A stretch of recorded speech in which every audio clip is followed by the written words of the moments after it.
Primeramente, Señor, que te damos las gracias en este día tan hermoso que tú nos has regalado. Gracias por tu presencia, gracias por la reunión de los santos aquí en esta santa convocación en este día. Gracias, Señor, por el privilegio, el estatuto que tú has declarado de que te adoremos, de que te magnifiquemos. Las falsas religiones del mundo no adoran de esta manera porque no te conocen. No tienen un himnario de 150 himnos porque no te conocen. Su alma no vibra de gozo porque no te conocen. Pero Señor, tú nos has dado por pura gracia, no porque nosotros seamos mejores que ellos, no, sino porque, Señor, en tu puro afecto de tu voluntad, como dice Pablo a los Efesios, porque tú has querido, nos has escogido, nos has elegido desde antes de la fundación del mundo para que seamos sin manchas y santos delante de ti. Padre, quiero presentarte, Padre, mi vida en esta hora. Necesito la ayuda indispensable del Espíritu Santo. Que este mensaje, Padre, sea de consuelo, de ánimo, de ayuda, Padre. Tú conoces la necesidad de tu iglesia, oh Dios, yo no la conozco, Padre. Tú conoces cada corazón, cada hermano, cada hermana, cada persona aquí presente. Ayúdanos, Señor, ministranos. Ábrenos las escrituras, ábrenos el entendimiento, oh Dios, que podamos entender. Oh, como dice Pablo en Colosenses, las riquezas del pleno entendimiento. Las riquezas de conocerte a ti, oh Dios, bendito sea tu nombre. Oh, como dice tu palabra, esto empero es la vida eterna, que te conozcan a ti, el único Dios verdadero, y a Jesucristo a quien has enviado. Padre, gracias. Gracias, oh Dios, por enviar a Jesucristo. Gracias por el Mesías prometido. Gracias por la salvación. Gracias por la vida eterna. Padre, encomendamos tu palabra en el nombre poderoso de Jesús. Amén. Poco a poco vamos avanzando en el estudio de la Biblia y hoy nos encontramos en esa preciosa carta del apóstol Pablo a los Filipenses, esos 4 capítulos. Espero que usted haya tomado el tiempo y el gozo de poder leerla. Esta carta, una carta tan hermosa, una carta que tiene alguna contradicción, y la gran contradicción de la carta es lo que Pablo dice, dónde lo dice, por qué lo dice y dónde estaba cuando lo dice. De manera que esta es la epístola del gozo. Yo quisiera verdaderamente que el Señor tomase esa nota. En realidad creo que quizá que pensaba irme pero por otro lado, pero esa canción, no sé si usted ha notado que las dos alabanzas, que no me puse de acuerdo con Marta de ninguna manera. Una decía que me hace vibrar de gozo. ¿Cómo decía la otra parte, el otro himno? La otra alabanza también decía algo del gozo, de paz y de gozo, ¿verdad?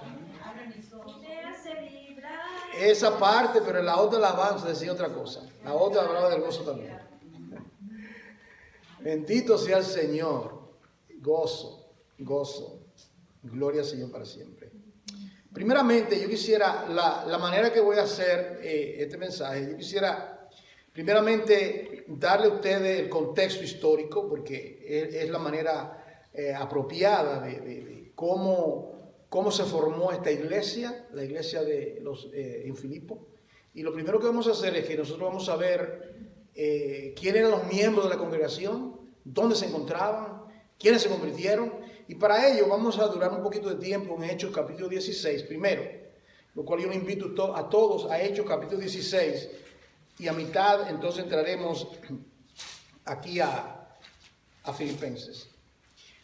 Esta iglesia de Filipo que era una colonia de Macedonia, que era parte del Imperio Romano.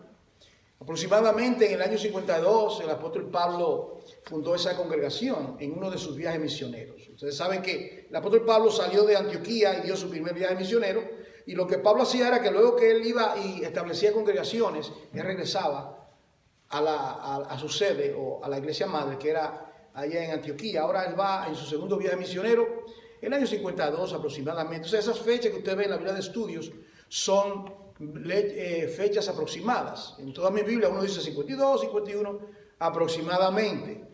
Bueno, él da ese segundo viaje misionero y estamos aquí en Hechos capítulo 16. Mira lo que acontece aquí en Hechos capítulo 16. Es muy fascinante.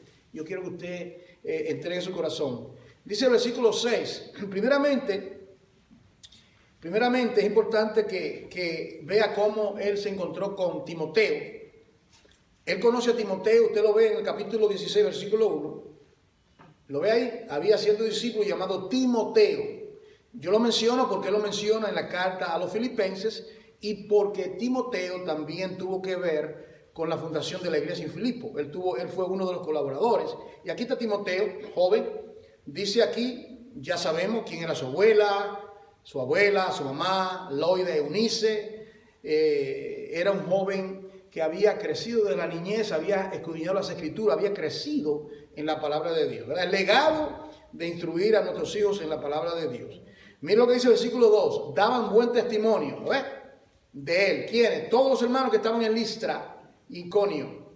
Mira lo que hace Pablo. Pablo conoce que Timoteo era un buen candidato para unirse a la tripulación, a sus colaboradores, y él ve a Timoteo, discierne que es útil y viene y lo recluta. Y dice lo que dice. Quiso Pablo que Timoteo fuese con él. ¿Y qué hizo? Y lo tomó, lo circuncidó por causa de los judíos que había en aquellos lugares. ¿Sabe por qué? Porque Timoteo tenía un papá que era griego. La mamá era judía, pero el papá era griego, entonces él tenía parte de ser griego. Entonces él, para Pablo, con la sabiduría, dice, vamos a buscar el cuchillo, vamos a circuncidar a este muchacho para no ser piedra de tropiezo. Y lo circuncidaron todo. Ok. Ahora él ya lo tiene reclutado. Ahora, yo quiero que ustedes vean donde ellos viajan. En el versículo 6, esto estaba viajando, ya recluta a Timoteo. Dice aquí, y atravesando Frigia, esto es el versículo 6, Hechos 16, 6. Y atravesando Frigia y la provincia de Galacia. Aquí viene ahora cómo el Espíritu Santo dirige a sus hijos. Usted ha leído, ¿verdad? Lo ha leído en Romano, que los que son guiados por el Espíritu de Dios, estos son los hijos de Dios. Y es hermoso cuando el Espíritu de Dios nos guía. Y el Señor se lo dijo a sus discípulos que él tenía que irse, porque ¿qué acontecía cuando él se regresase al Padre? Que el Espíritu Santo había de ser enviado y él los guiaría a toda verdad y a toda justicia, y estaría con y en. Es decir, el Paracleto, el que estaba con ellos, ¿verdad? Es decir, que Cristo mismo en la persona del Espíritu Santo continuaba con ellos. Y es el mismo Espíritu Santo que está con nosotros hasta el día de hoy. Ahora, ¿qué hace el Espíritu Santo? Fíjense, ellos van y Pablo, la manera estratégica, Pablo no se iba a un área rural, sino que Pablo iba a las grandes urbes, a la metrópolis. Él iba a las ciudades grandes, porque ahí era que estaban, él sabía que si habían convertidos en esa región, de ahí se podían establecer otras congregaciones, podían desprender de ese lugar. Y Pablo dice que él atravesa a Frigia y la provincia de Galacia. Mira lo que dice, y le fue prohibido por el Espíritu Santo hablar la palabra en Asia. ¿Cómo es esto? ¿Cómo es que Asia no le sigue? Bueno, le fue prohibido hablar la palabra en Asia. Ahora usted va a ver el por qué. Dios tiene su plan. Dios tiene su plan y Dios está plasmando en la mente, en el espíritu de Pablo, paso por paso lo que él quería lograr. Esto no es un asunto de, el Señor me llamó y sale como un loco, o sea, como hay personas que salen, voy a levantar una obra y luego salen y luego dejan todo por ahí. No. Esto era una obra dirigida por Dios, dirigida por el Espíritu Santo. Y ahora dice que llegaron a Misia. Mira lo que hicieron. Intentaron ir a Bitinia. ¿Qué pasa? El Espíritu no se lo permitió. De alguna manera, el Espíritu no le permitió que fuese a ese lugar. Ahora, aquí, en este capítulo 16, es que comienza la iglesia de Filipo con 3 conversiones, y por eso que hay que comenzar acá. La Biblia es su propio intérprete y hay que conocer las cosas desde su raíz para uno poder entenderla. Cuando lleguemos ahora a Filipenses, usted va a tener un poquito más de entendimiento. ¿Qué acontece ahora? Ahora se le muestra un varón, esta famosa visión del varón de Macedonia. Algunos creen que es Lucas porque Lucas es de allá. Y bueno, el asunto es que este varón de Macedonia estaba de pie rogándole. Él ve esta visión de este hombre y dice: pasa a Macedonia y ayúdanos. Macedonia es parte, Filipo es parte de Macedonia. Y usted ve, hermano, cómo Dios está. ¿Qué hace Pablo? Dice, cuando vio la visión, versículo 10, enseguida procuramos partir para Macedonia, dando por cierto que Dios nos llamaba para que le anunciásemos el evangelio. Esta palabra, esa visión que vi, me impide ir a este lugar, me impide ir a este otro lugar. Veo esta visión, Dios nos está dando la flecha indicativa. Es por aquí que tienen que ir, es por aquí que tienen que ir. Obedecen y van allá. Dicen que ellos zarpan en el barco de Troas, llegan, versículo 11, rumbo directo a Samotracia. El otro día llegan a Neápolis y de allí a Filipo. Aquí está donde Dios lo quiere llevar, a Filipos. ¿Qué acontece? Que bueno, que es la primera ciudad de la provincia de Macedonia, era importante. Y una colonia, y dice aquí, y aquí viene la palabra estuvimos. Usted ve la palabra estuvimos. Eso indica, quien escribe el libro de los Hechos es Lucas. Estuvimos implica que Lucas estaba allí y es parte de la tripulación. Entonces aquí tenemos a Pablo, tenemos a Timoteo y tenemos a Lucas. Todo esto hay que tomar las cosas en su contexto histórico. Ahora ahora, ¿qué era lo que Pablo hacía cuando llegaba a una ciudad? ¿Sabes lo que Pablo hacía? Desde que él llegaba, digamos que si él llegaba el viernes, el sábado él iba a la sinagoga. Eso es lo que él hacía. Él iba a la sinagoga porque ahí se leía la ley y ahí él tenía la oportunidad de presentar a Jesucristo. Cuando usted va a un lugar, si usted visita una congregación, digamos usted está de vacaciones, usted debe siempre ir preparado, va preparado. Porque si usted le da una oportunidad de exaltar a Jesucristo, usted ya toma la palabra y ahí magnifica a Jesucristo. Cuando yo he ido a diferentes lugares, iglesias, y yo no soy predicador, yo me preparo. Yo preparo algo siempre, por si acaso estoy preparado, porque dice la Biblia, preparado para toda buena obra. Es decir, que hay que estar preparado constantemente. Ahora, él sabe, él va, pero ¿qué acontece? Que en esa ciudad no habían suficientes hombres, porque, ¿cómo lo sabemos? Porque dice que fue junto al río, ¿lo ve? Junto al río, donde solían hacer las oraciones. Y aparentemente lo que se encuentra aquí es a un grupo de mujeres. Déjeme explicarle algo. Cuando un judío iba a otro pueblo, a otro lugar, cuando habían 10 judíos, la costumbre era establecer una sinagoga. No importa que si hay 500 mujeres, las mujeres no lo podían hacer, eran los hombres. Los hombres lo que lo hacían. Entonces, aquí, como no había un lugar, no hay sinagoga, entonces Pablo había oído ¿dónde que está? Ajá, vamos para allá. Y ahí va. Pero no le recuerda, hermano, pasa a Macedonia, Dios está dirigiendo a Pablo para el comienzo de esa iglesia que nosotros conocemos, los hermanos de Filipo, la iglesia de Filipenses. Y usted ve cómo que comenzó la cosa. ¿Qué acontece? Allí estaba la mujer, y aquí viene una mujer muy importante que es nuestra querida hermana Lidia. ¿Quién era Lidia? Lidia era una mujer que por su profesión era una mujer rica. Era una mujer de un estado social alto, ¿verdad? Está los tres estados, alto, mediano y el bajo. Y aquí lo vamos a ver, no sé si usted lo va a ver, porque en las tres conversiones vemos esto. ¿Usted lo que todo esto demuestra? La salvación de Lidia, la salvación de la muchacha que tenía espíritu de adivinación y el carcelero de Filipo. Ahí están los tres estatus. Clase alta, Lidia, clase mediana, el carcelero, y la pobre, la muchacha endemoniada. ¿Qué significa esto, hermano?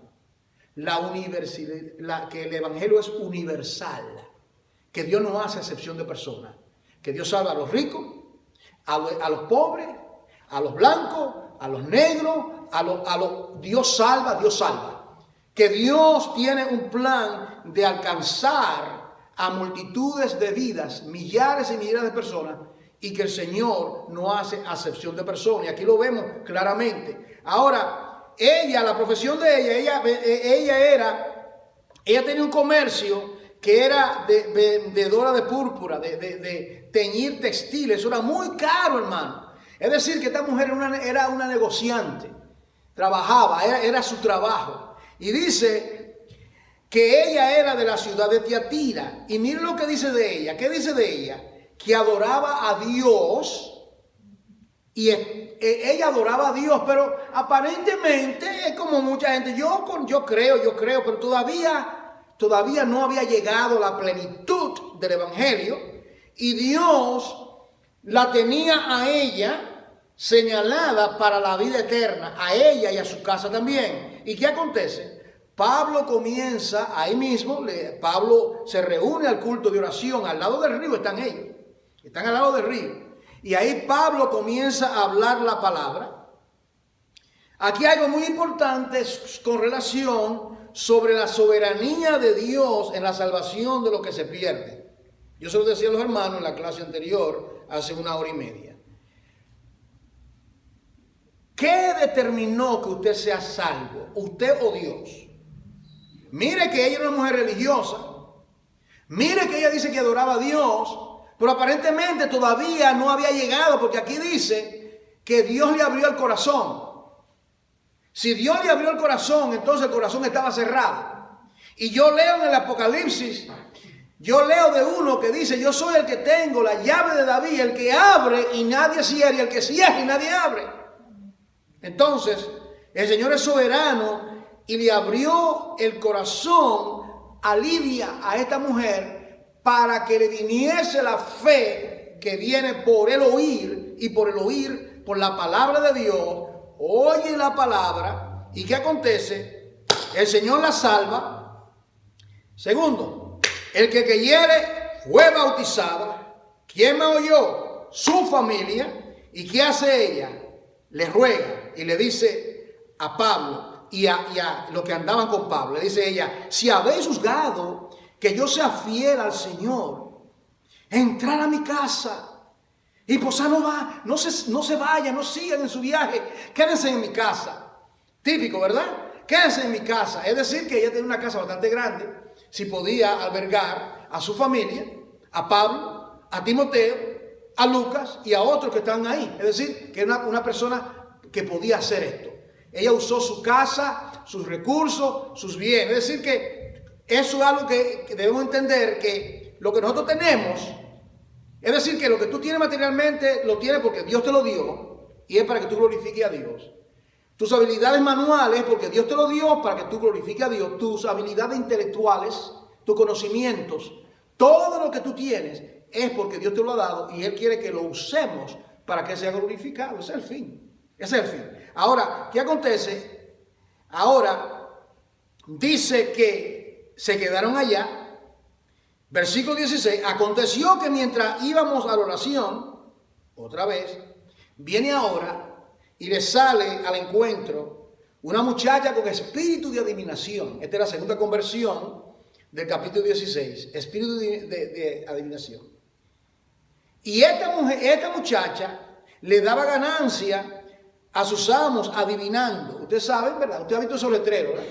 Se lee la carta usted ve esos letreros de diferentes lugares donde la gente lee y le cobra. En Santo Domingo tiene una práctica de leer la taza. La gente toma café y de que según ellos, yo recuerdo la tía mía de que le leen la taza. Eso es brujería, eso es cierto, yo sé. Las marcas de cómo el café se forma, yo no entiendo eso, pero eso es brujería. Eso es algo de yo digo esto porque por si acaso usted va a un viaje y uno dice, léeme la taza. Yo le libro a usted, hermano. Ya usted ha salido de las tinieblas. Usted ahora es una hija, un hijo de luz. Que Dios le guarde de todo. Yo digo esto porque a veces hay personas que todavía creen que pueden seguir tomándole mordisco al queso, ¿verdad? Que todavía mastiga un poquito del pecado. No, hay que apartarse completamente del mal. Ahora, mire lo que ella decía, mire lo que ella decía. Estos hombres son siervos del Dios Altísimo, quienes os anuncian el camino de salvación. Ella decía eso. Hermano, por varios días le estaba gritando, aparentemente estaba ayudando a Pablo a predicar el evangelio. Lo que ella decía era cierto, pero ¿qué es lo que estaba malo? ¿Pero qué está mal de eso? ¿Qué mal?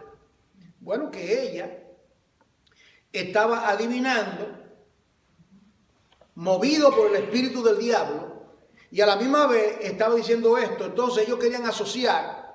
¿Está entendiendo? Como el diablo es astuto. Entonces lo mismo, lo que ella dice, está bien. Entonces lo que Pablo dice, como Pablo habla de Dios y ella adivina, es lo mismo. ¿Me está entendiendo? Mira la estrategia del diablo. No ignoramos sus maquinaciones, porque lo que ella dijo es verdad. Pero el asunto es de quién fue que lo dijo. Era por el maligno que brotaban esas palabras. ¿Te das cuenta? Ahí era el problema de ellos. Ahora, dice que eso le disgustó a Pablo, y Pablo reprendió en el versículo 17, te mando en el nombre de Jesucristo que salga de ella, y salió en aquella misma hora. Ahora, esto causó un problema.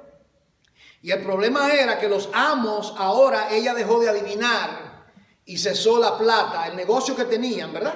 El negocio que tenían cesó. Ahora ya tenemos esta segunda conversión. ¿Qué acontece? Que vienen estos hombres y arrestan a Pablo y a Pablo y a Silas, principalmente, que eran los portadores del mensaje, ¿verdad? Lo llevan y dicen, estos hombres, versículo 20, siendo judíos, alborotan nuestra ciudad y enseñan costumbres que no nos es lícito recibir ni hacer, pues somos romanos. Y se agolpó el pueblo contra ellos, y los magistrados, rasgándole la ropa, ordenaron azotarles con vara. ¿Qué acontece? Después de azotarlos, muchos lo echan en la cárcel y lo ponen y se lo entregan a un carcelero que lo guardase con seguridad. Ahí está ahora, lo meten en el lugar, la parte donde están los criminales, los más perversos, allá. Y ahí están completamente ensangrentados, y están heridos, y lo tienen amarrado en el cepo, a los dos ahí. Bueno, ellos obedecieron. Pasa a Macedonia y ayúdanos, y mira lo que le esperaba. Era parte del plan de Dios para la vida del apóstol Pablo. ¿Y qué acontece? Versículo 25, acontece lo que es la característica de la carta de los Filipenses, que es el gozo. Y estas son cosas que solamente un creyente puede entender. Estar gozoso en medio de la aflicción, de la prueba, del azote, de lo que venga. El creyente, quizá ahora usted, esa palabra será para otra persona, créamelo, guárdalo en su corazón, porque algún día usted se va a acordar. Yo oía mucho, yo aconsejé mucho, un accidente automovilístico, la hermana perdió, hasta que me pasó a mí. Hasta que acá que me pasó a mí. Digo, wow, esto es devastador. Yo aconsejaba a mucha gente, pero yo no había experimentado algo similar. ¿Me está entendiendo lo que estoy hablando, hermano? Entonces, la palabra que yo recibí de mi pastor, yo me recordaba cuando estaba en el hospital, vendado.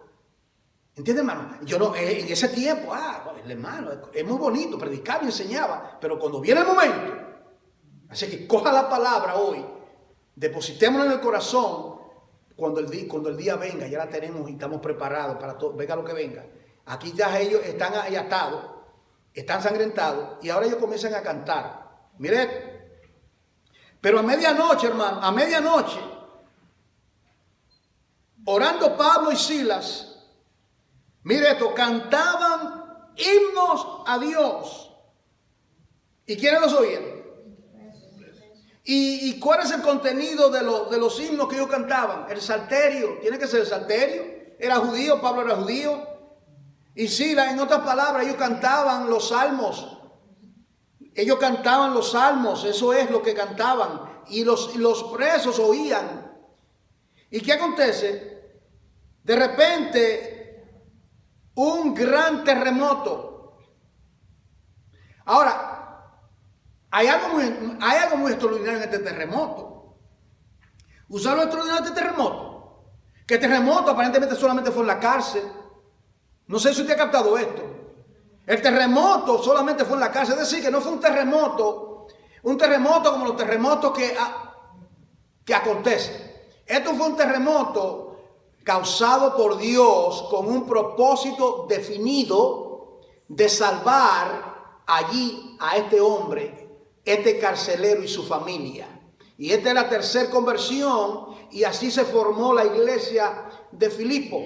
Ahora, miren lo que dice aquí. Dice que los cimientos de la cárcel se sacudían. Mire esto. No dice los cimientos, la cárcel estaba anexa a otras casas. No dice que se cayó, no. Dice aquí, los cimientos de la cárcel se sacudían. Si abrieron, mire esto, si abrieron todas las puertas. ¿Usted cree que un terremoto va a pasar si todas las puertas se van a abrir? No, hermano. Esto es algo divino. Dios está haciendo todo esto. Si abrieron todas las puertas de la cárcel y el carcelero que lo ponen a velar, que estaba durmiendo, era medianoche, despierta, ve las puertas están abiertas de la cárcel. Él saca la espada. Y se iba a matar pensando que los presos habían huido. ¿Sabe? Era porque por la mañana llegaba el comandante y a ese soldado lo ejecutaban. Si dejaba salir un preso, le quitaban la vida. Eso era automático. Ellos lo sabían. Y dice, para que a mí me crucifiquen o me maten o hagan de mí un ejemplo público, ahora mismo yo voy a coger mi espada y me voy a matar. ¿Qué acontece? Pablo le grita, no te hagas ningún mal, hombre, pues todos estamos aquí. Y él se acerca a donde está Pablo y Silas y hace la pregunta de unos cuantos millones. La pregunta más importante que todo ser humano tiene que hacerse, ¿cuál es? ¿Qué tengo que hacer? Aleluya. ¿Qué pregunta? Señores, ¿qué tengo que hacer? ¿Qué debo hacer para ser salvo? Respuesta. Cree. El que creyere. Este evangelio será predicado. El que creyere y fuera bautizado será salvo. Cree en el Señor Jesucristo. Y en el caso de él, porque te lo malinterpretan ya. Hermano, es una promesa de Dios. Toda tu familia. Bueno, esta promesa se la hizo específicamente a este carcelero. Y yo sé eso porque la familia fue salva. Ahora, el anhelo mío es, y el suyo también, que todos sus familiares sean salvos, pero eso no es una garantía. Porque ellos tienen también que arrepentirse y Dios tiene que obrar la vida de ellos. ¿Entienden lo que estoy hablando? Yo tengo familiares míos que murieron y no fueron salvos. Yo tengo familiares míos y tengo muchos que fueron salvos. Es decir, entonces que dice aquí, y le hablaron la palabra del Señor a él y todos los que estaban en su casa. Mira, hermano, y lo tomaron. El mismo carcelero ya hizo obra, las buenas obras. ¿Qué hace el carcelero con ellos? Le lavó las heridas. Y él, ¿qué hace él? Ahí mismo, como Lidia se bautizó, con todo lo suyo, lo ve ahí, con todo lo suyo, toda la casa del carcelero. Entonces ahí ya una mujer de un estatus alto, Lidia, una muchacha, y está aquí el carcelero romano, también Dios lo salva. Los tres niveles de una sociedad, alta, media y baja, ahí está. La universalidad del evangelio, que el evangelio es para todos los pueblos, para todas las culturas, para todas las naciones. El Señor los salva, aquí viene. Ahora ahora vienen ellos por la mañana, como que no pasó, y quieren sacar a Pablo de la cárcel. Le da la paliza, y Pablo dice, sí, ustedes después que me dieron una paliza, y siendo yo ciudadano romano, ustedes me dan a mí una pela, que vengan ellos a sacarnos a nosotros. Así le dicen. Y mira lo que dice Pablo. Después de azotarnos públicamente sin sentencia judicial, siendo ciudadanos romanos, nos echaron en la cárcel y ahora nos echan encubiertamente. No, por cierto, si no vengan ellos mismos a sacarnos de la cárcel. De Pablo no era fácil, hermano. Y ellos se asustaron porque era verdad, ellos no podían azotarlo sin enjuiciarlo. Eso podían buscar tremendo problema con Roma. Pero el asunto fue que lo despidieron. ¿Y qué hacen ellos? Versículo 40, vuelven a la casa de Lidia. Y ahí se comenzó la iglesia. Ahora vamos a Filipenses capítulo 1 y ya usted ve cómo comenzó la iglesia de Filipo.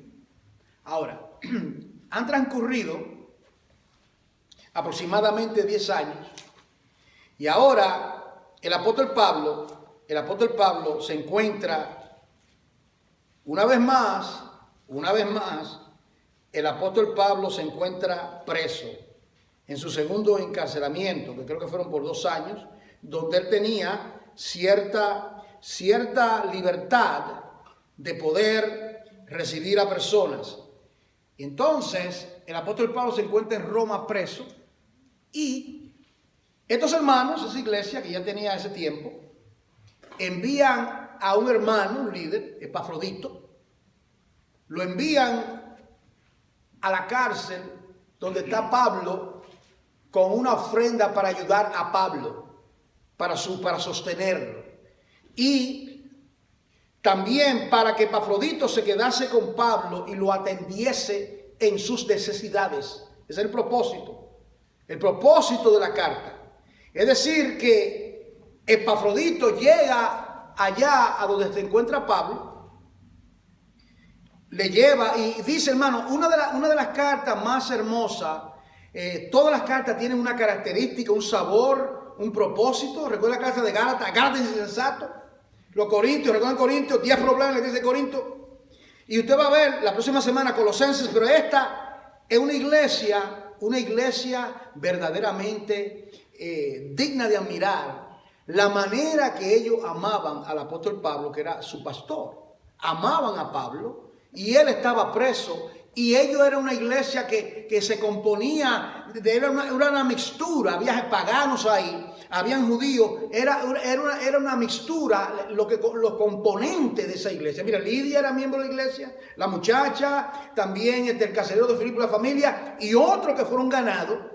Y ahora ellos le envían a Epafrodito, un líder, y lo envían a Roma para ayudar a Pablo en sus necesidades. Y aquí viene entonces el apóstol Pablo y escribe la carta con Epafrodito, toma en el año 62-63 más o menos.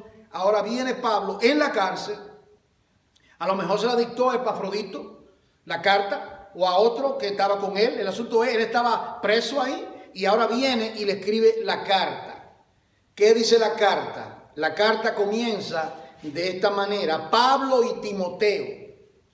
Capítulo 1. Siervos de Jesucristo. Detengámonos acá. Que una diferencia. Aquí él nos dice Pablo, apóstol de Jesucristo. ¿Usted ha notado que él comienza con apóstol? ¿Usted nota eso? Todo tiene un significado en la Biblia. Dios no pide palabras. ¿Por qué dice aquí siervo, dice apóstol? Porque no era una iglesia que estaba dudando su apostolado. No era una iglesia que estaba criticando a Pablo. No era una iglesia que le estaba haciendo la vida imposible a Pablo. Era una iglesia que estaba en paz con Pablo y amaba a Pablo. Y le dice, miren, Pablo no dice, no usa el título de apóstol, que tengo autoridad como apóstol. No, soy siervo, doulos, que significa esclavo, que significa uno que no tiene su propia voluntad. Eso es lo que significa. Y ahora, ¿son de quién le pertenecen? Son siervos de Jesucristo. Y dirige la carta a los santos, mírenlo ahí, a los santos. ¿Por qué son santos? Porque están en Cristo Jesús. Esa expresión, recuerde que se lo dije en Efesios, que aparecía muchas veces la palabra en Cristo. Ahí en la carta a Filipenses aparece 8 veces en Cristo. Esa es la importancia de la vida del creyente. La vida de gozo, la vida de propósito radica en que estamos ubicados en una persona y esa persona es en Cristo. Ese estribillo, en Cristo, en Cristo. Están en Cristo, pero también geográficamente se encuentran en Filipo. ¿Con quiénes están estos hermanos? Bueno, ahora viene aquí el liderazgo de la iglesia. ¿Quiénes son? Los obispos y diáconos. La palabra obispos, le voy a dar los términos. Cuando usted lee en la Biblia la palabra obispo, presbítero y pastor, es la misma palabra que define las diferentes responsabilidades. El obispo significa el que está supervisando, que supervisa, ese obispo. Cuando usa la palabra ancianos, implica que son hombres maduros, hombres de calibre, hombres que están preparados, ancianos de la iglesia. Esos son pastores también, es lo mismo. Y cuando usa la palabra pastores, que alimenta, que enseña la palabra. Los pastores enseñan. Entonces, es lo mismo. Obispo, presbítero y pastores es la misma palabra. Son sinónimos que definen el perfil de lo que hacen. Espero que eso quizá le ayude a alguien a entender un poquito eso. Entonces, esos eran los supervisores, esos eran los encargados.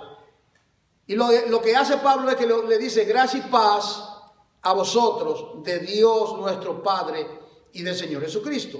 Y como siempre hace Pablo, él comienza dando gracias. Doy gracias a Dios siempre que me acuerdo de vosotros.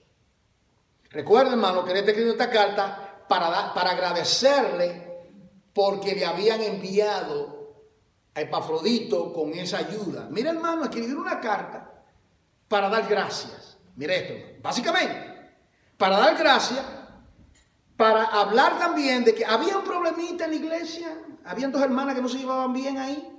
Evodia y Sintique. ¿Han leído? Evodia y Sintique. Capítulo 4. Había un problema en la iglesia y Pablo aprovecha. Ya lo voy a leer en breve. Ahora, le dice, siempre en todas mis oraciones, rogando. Mire, ahora aquí viene la palabra, rogando con gozo. Rogando con gozo por todos vosotros. Este es el mismo Pablo que 10 años atrás estaba en la cárcel de Filipo cantando con gozo y estaba atado.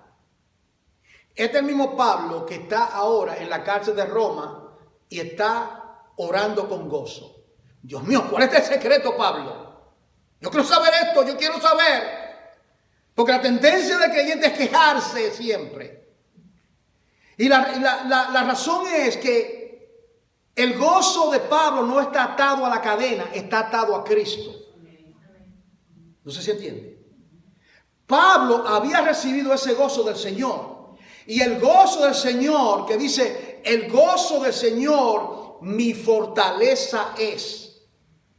El gozo del Señor era una cosa y las circunstancias eran otras. Y de alguna manera, Pablo había aprendido el secreto de estar gozoso. Está en Roma, está en la cárcel. De ahí, finalmente, a él lo sacan de ahí. Y es para llevarlo a decapitarlo en el calabozo al apóstol Pablo. Él lo sabía. Él sabía que esa era su suerte. ¿Sabe? No sé si usted ha hecho esta observación. Yo la hago. Porque mi trabajo, ¿cuántas veces, oiga esto, esta es la epístola del gozo, definitivamente, ¿cuántas veces aparece la palabra gozo, regocijo o sus derivados? 19 veces en la carta. Yo leí que son 19 veces en la carta, 16 o 19 veces en la carta, que aparece repetidamente la palabra, se reitera, se repite esa palabra, gozo, gozo, regocíjate. Y lo que llama la atención era dónde se encontraba Pablo y por qué se encontraba Pablo. Pablo se encontraba en ese lugar por causa de Jesucristo. Y dice que está orando con gozo. ¿Qué dice la palabra del gozo? Dice en Isaías 51 que es un gozo eterno. Isaías 51, 11. Hechos 8:8, cuando llegó el Evangelio por medio de Felipe, dice que la ciudad estaba en gran gozo. Lucas capítulo 2, cuando los ángeles anunciaron, he aquí, los doy nueva de gran gozo, que en la ciudad de David os ha nacido el Salvador. Gran gozo. ¿Qué significa? Que cuando Cristo viene a la vida de uno, es el momento cuando comienza el gozo. Es el momento cuando comienza el gozo. El gozo del Señor. El gozo es nuestra fortaleza. En 1 de Juan 1:4 habla de un gozo sobreabundante. Jesús le dijo a sus discípulos que él quería que su gozo, yo voy a mi Padre, a la casa de mi Padre, para que vuestro gozo esté cumplido. Yo voy a preparar morada para vosotros, para donde yo estoy, vosotros también estéis. Gozo por todas partes. ¿De qué manera nosotros podemos entrar constantemente a ese gozo? ¿De qué manera usted se llena de gozo? ¿Qué es lo que le causa gozo a usted como creyente? ¿Qué le causa gozo? Bueno, para el creyente, nuestra comunión con Dios, según Isaías 56:7, nuestra vida de oración, nuestra vida de búsqueda de Dios nos produce gozo. Comunión con el Señor por medio de las Escrituras nos produce gozo. Reunirnos como el día de hoy tiene que producirnos gozo y alegría y expectación, ¿verdad? Lo que se pierde en esta bendición pierden mucho y todavía no disciernen la importancia de congregarse. Comunión con Dios, el dar, sea material, sea tiempo, lo que sea, dar, produce gozo. ¿Y qué tal de las tribulaciones? ¿Qué tal de las tribulaciones? El apóstol Pablo habla de gozarse en medio de las tribulaciones. Eso lo dice él en 2 Corintios 7, del 4 al 7. Eso es lo que tiene que ver un poco sobre el gozo. Ahora él dice aquí, en el versículo 5, le dice, él ora que por vuestra unión común, koinonía, en el Evangelio. Ellos tenían comunión en el Evangelio. ¿Qué significa eso? Que ellos también estaban compartiendo, tenían la misma comunión. Era una iglesia que había un gran entrelace entre Pablo y la iglesia de Filipo, más que con la iglesia de Corinto o de Gálatas o las demás iglesias. Había algo especial en el corazón de Pablo para los hermanos de Filipo. Dice, comunión en el Evangelio desde el primer día hasta ahora. ¿Cuál fue el primer día? Al lado del río, con Lidia. Ustedes están en comunión, han transcurrido 10 años, ¿entienden? Desde que él predicó a Lidia, ahora, donde en la cárcel, la carta, ya han transcurrido aproximadamente 10 años. La comunión ha continuado. Y así tiene que ser entre nosotros, hermanos. La comunión entre nosotros como hermanos debe de continuar. Y no podemos permitir nota discordante que divida ese vínculo. Por eso es que él, en el capítulo 4, ya voy a llegar ahí porque 4:2, ruego a Evodia y a Sintique, esas son 2 mujeres. Había un problema con estas 2 mujeres y eran siervas de Dios. ¿Qué pasa? No dice que era, que sean de un mismo sentir. Mire, que sean de un mismo sentir. Hay algo, yo creo que el secreto de esto que habla del gozo, si lo analizamos la palabra gozo que aparece 16, 19 veces en la Biblia, en este libro, 4 capítulos. Y lo que él habla en el capítulo 2 del sentir la mente de Cristo, ahí está. Ahí está el secreto. Y para eso la mente de creyente, Romanos 12, tiene que ser transformada. Todo tiene que ver con la manera que ustedes ven las cosas, ¿verdad? Yo le pongo aquí un vaso de agua a mitad y usted puede responderme a mí de dos maneras. Una positiva y una negativa. ¿Qué usted diría? El vaso está medio vacío, el vaso está medio lleno.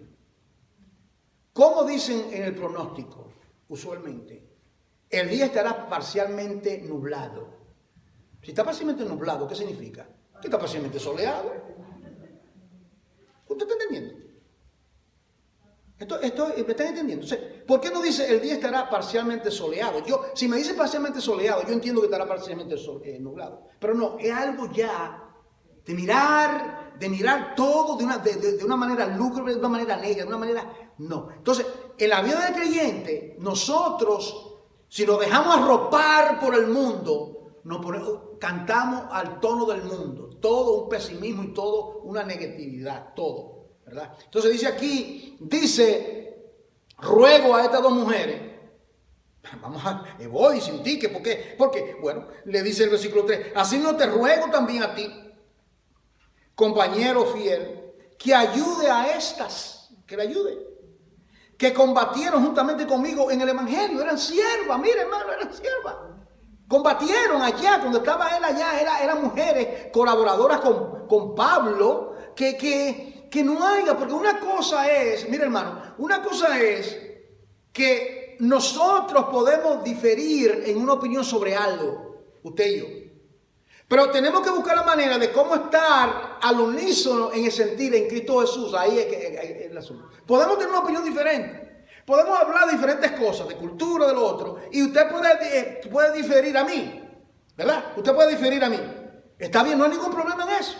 Pero cuando llega a este momento, por eso que le dice que el mismo sentir en el Señor. ¿Por qué? Porque Filipenses capítulo 2, versículo 5, que dice, haya pues en vosotros, ¿lo ven? Este sentir que hubo también en Cristo Jesús. ¿Y cuál fue el sentir? En inglés dice, let the mind. En inglés dice, que la mente de Cristo esté en vosotros colectivamente. Dice, y ese sentir, ¿qué fue lo que hizo Cristo con ese sentir? Bueno, aquí viene el descenso. Siendo Dios, en forma de Dios, no estimó a ser igual a Dios, como a cosa que aferrarse, sino que se despojó a sí mismo, tomando forma de siervo, hecho semejante a los hombres. Y estando en condición de hombre, se humilló a sí mismo, haciéndose obediente hasta la muerte y muerte de cruz. Por lo cual, aquí viene la exaltación. ¿Por qué? Porque el que se ensalza será humillado, pero Cristo fue humillado hasta lo sumo, y ahora el Padre lo exalta. Lo exalta. El Padre lo exaltó, note esto, hasta lo sumo. Cristo no puede ser más exaltado que lo que está exaltado. Ahora, cuando nosotros cantamos, te exaltamos, estamos reconociendo que Él es sumamente exaltado. Que yo lo exalte o no lo exalte, eso Él ni siente ni padece, porque Él tiene millones y millones de seres perfectos que lo están adorando y millones de creyentes que le adoran. Pero Él me invita a mí como su hijo y a usted como su hija, exáltale, reconócele, dale gloria, Él es tu Dios. Dale a Él gloria y alabanza. Y dice, lo exaltó para que en el nombre de Jesús se doble toda rodilla, de lo que está en el cielo como de lo que está en la tierra, y toda lengua confesará que Jesucristo es el Señor. Ahora, regresa, ya usted ve el sentir de Cristo.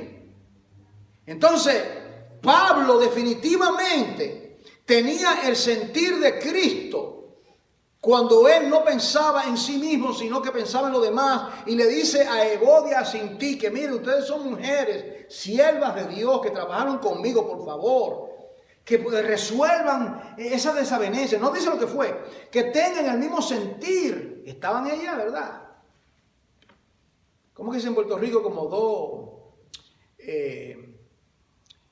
dos jaivas machos en una cueva. ¿Sabes lo que son las jaivas, verdad? Dos cangrejos machos en una cueva. Estas dos estaban peleando ahí. Estaban peleando con los cachos. Y ella dice, no, paren, por favor. Hay el sentir de Cristo. El sentir de Cristo es lo que debe predominar. Llegando a esto último, hermano, en capítulo 1. Entonces dice aquí, mira el sentir. Estando persuadido de esto, en el versículo 6, que el que comenzó en vosotros la buena obra, que la comenzó con la conversión de Lidia, del carcelero y la muchacha endemoniada, allá hace casi 10 años. Él comenzó esa obra, él la va a perfeccionar. La perfeccionará. ¿Hasta cuándo? ¿Hasta cuándo dura el trato de Dios con usted, hermano? ¿Hasta cuándo dura? Hasta el día de Jesucristo, hasta que usted se muera.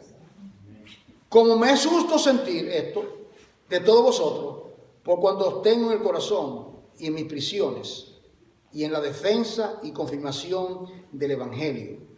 Todos vosotros sois participantes conmigo de la gracia, porque Dios me es testigo de cómo os amo. Mire esto, hermano.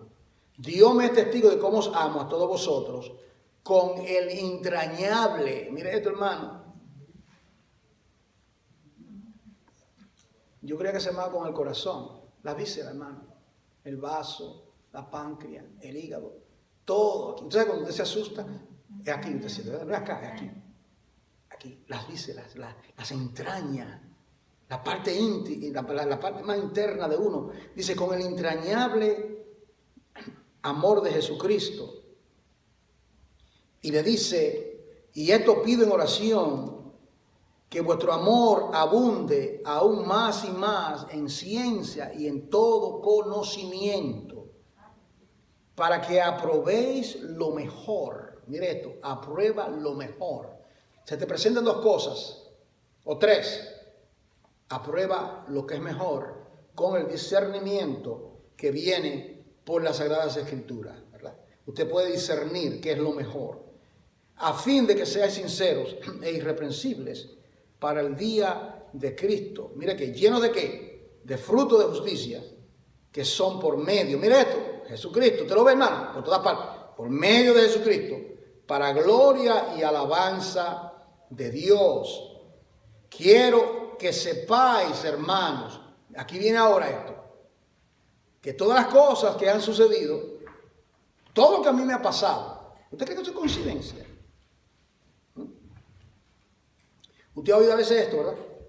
A alguien le pasa algo y ya quieren reprender al diablo y no saben que es Dios que está obrando y quiere permitirle eso a ese hermano, Hermano, vamos a reprender al diablo. ¿Cómo es esto? Vamos a atar y a desatar. Fenómeno, ¿verdad? Algunos creyentes de hoy día hubiesen ido a la prisión de Pablo y comenzaban a reprender demonios. Padre, estos hijos del diablo, mira tu siervo que predica fiel tu palabra, sácalo de aquí. Y Pablo tranquilo, cantando con gozo. Es que no se tiene discernimiento. ¿Ustedes recuerdan a José? ¿Qué fue lo que dijo José al final? Ustedes pensaron que era para mal, sino que Dios lo hizo para bien, para preservación de vida. Dios fue que llevó a José allá. ¿Y qué le pasó a Job? ¿Qué aconteció a Job? Entonces, usted puede entender en la vida del creyente, hay muchos episodios en la vida suya, usted se va a dar cuenta, al transcurrir los años, usted va a mirar hacia el pasado y dice, wow, aquello que me pasó, mira, me pasó esto y eso era tan terrible esa prueba, pero por causa de eso sucedió esto y otro, y ahora me encuentro así, y fue porque Dios preparó todo eso. ¿Qué es lo que dice la palabra? Que Dios prepara la buena obra para que andemos con Él. Que a los que aman a Dios todas las cosas obran para bien. Es decir, que muchas circunstancias en su vida, triste, amarga, cosas horrendas que le pasan a los hijos de Dios. La muerte de un ser querido, una enfermedad, algo que se llama una tragedia, una calamidad. No, Dios obra y la trata y la usa para bien. Ahora, Él dice, todo esto, versículo 12, que me ha acontecido a mí, todas estas pruebas, todas estas tribulaciones, estar en la cárcel, ser apedreado, y lo otro, ha redundado más, ¿para qué? Para el progreso del Evangelio. El progreso del Evangelio. El Evangelio ha catapultado, o sea, como una catapulta. O sea, los romanos tenían unas máquinas, llaman catapultas, que eran para tirar las piedras. Eso lo que ha sido es que Dios ha cogido todas estas aflicciones y ha catapultado y el Evangelio ha sido lanzado por diferentes lugares. Dios ha sido glorificado en todo esto. Dice entonces, para el progreso del Evangelio. ¿De qué manera ha progresado el Evangelio? Él lo responde en el versículo 13. De tal manera, el Evangelio, el progreso del Evangelio, que mis prisiones, las veces que a mí me han encarcelado, que allá en Macedonia, que ahora en Roma, que en otro lugar, todo esto han sido hechos patentes en Cristo o han sido conocidas, mire esto, hermano, en todo el pretorio. Se está hablando de la fortaleza romana, donde cada 12 horas o cada 8 horas a Pablo le colgaban 2 nuevos soldados. Qué manera más extraordinaria de predicar el Evangelio. Más fácil no pueden estar. Una audiencia cautiva. Mira esto, Pablo estaba cautivo. ¿Estaba cautivo Pablo? ¿Que estaban cautivos esos hombres ahí? Porque digo usted, hermano, cada 8 horas, y en un momento dado duró 2 años, y era cada 8 horas 2 hombres ahí, amarrados. ¿Y qué hacía Pablo? Ahí Pablo escribió las epístolas de prisiones, Filipenses, Efesios, Colosenses y Filemón. 4 cartas, las cartas de prisión de Pablo, esas 4. Y entonces, ¿qué acontece? Usted lea, mira, cuando usted lee Romano, al final, usted va a leer, los de la casa de César te saludan, eso del pretorio. Esos eran esos muchachos, esos soldados que estaban ahí, oían. Porque el apóstol Pablo, cuando dictaba una carta, él lo hacía audiblemente. Y ahí estaban los 2 soldados y decía, Pablo, siervo de Jesucristo. Y entonces él estaba predicando, hablando la carta, dictando la carta, y los soldados ahí. ¿Cuántos de ellos? Dice, Pablo, explícame eso. ¿Qué significa eso que tú dijiste? Explícame eso que tú escribiste. ¿Qué significa eso? Ahí Pablo le explicaba y esa persona estaba siendo salva. Usted se da cuenta, hermano, por qué era eso de pasa Macedonia, ayúdanos. El clamor. ¿Y por qué Dios no le permitió ir para este lugar? Sino que lo llevó para otro lugar. Así es. Llegando a esto último, dice,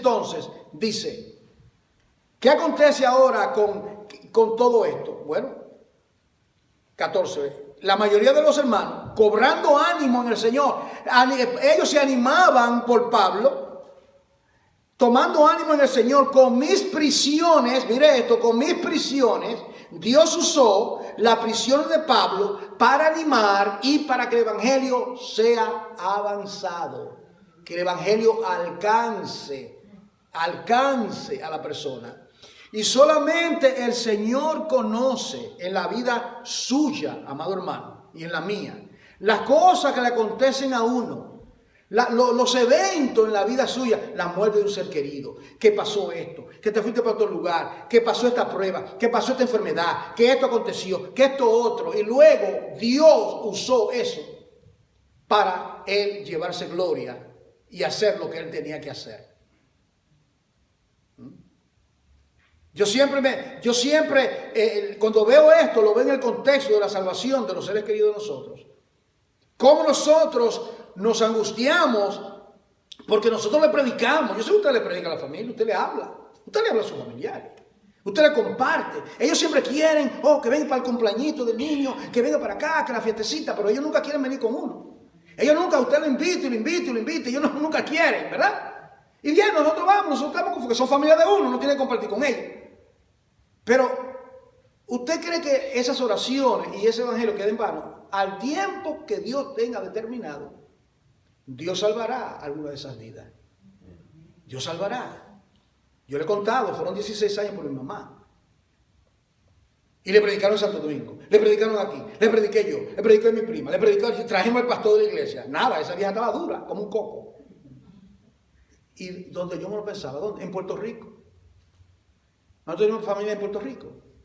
Tenemos familiares de sangre en Puerto Rico. Y siempre nuestra familia iba a Puerto Rico. El abuelo mío emigró a Puerto Rico. Y se casó con mi abuelo y por eso estoy yo aquí.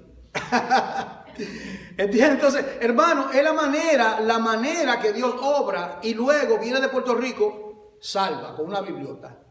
Y sirvió al Señor hasta el último. Y el hermano mío, muriendo de sida, agonizando en el hospital. Señor, que no se vaya así.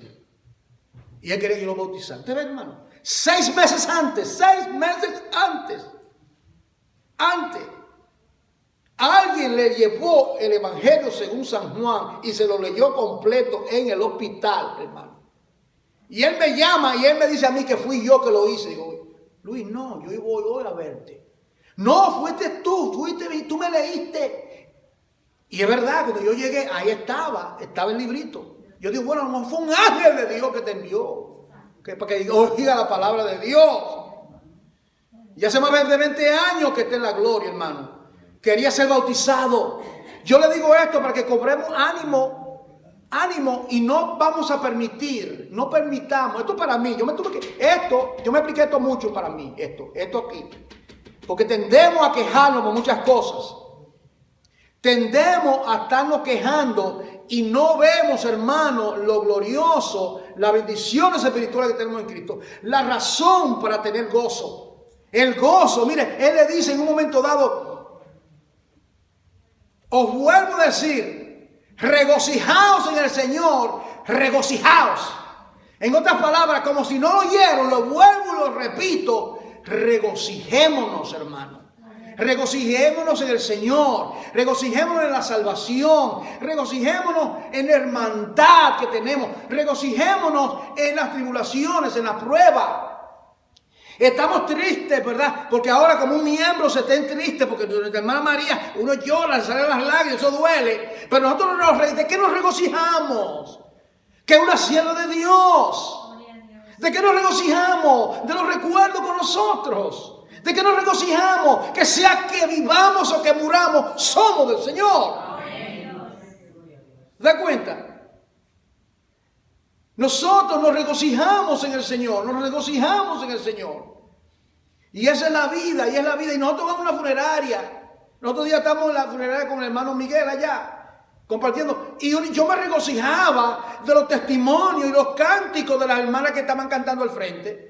De lo que estaban diciendo ahí. Yo me regocijaba porque aparentemente era luto, pero no parecía luto porque era un creyente que se había ido con el Señor.